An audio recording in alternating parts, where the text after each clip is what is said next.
Previously on D&D. An ancient tale of long-lost treasure, a tomb unexplored for thousands of years, a mysterious rival whose origins remain unknown.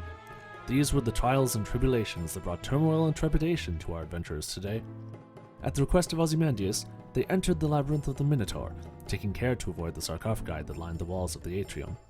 One could say that the only way to go was forward, but that would not be entirely true. The walls of the labyrinth are constantly shifting, and thus, forwards at one moment could become backwards the next. Arminius, recognizing the hazardous nature of the environment, tied a spool of rope to one of the pillars supporting the ceiling, in order to ensure that the party would later be able to trace their path back to the entrance of the tomb. They cleared through a menagerie of traps and puzzles, and Aonuma made a new friend, a sentient statue with a penchant for tabletop games. Eventually, they reached the center of the labyrinth, where they discovered, to their great surprise, a group of mummies that had recently been released from their sarcophagi. They slew them with ease, and were then greeted by a man whom Ozymandias considered a rival, Ilya, Ilya, the archaeologist.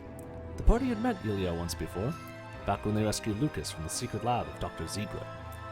Ilya offered to work with the party, hoping to increase their collective chances of obtaining the treasure, but the party declined, unwilling to set aside his seemingly sinister past.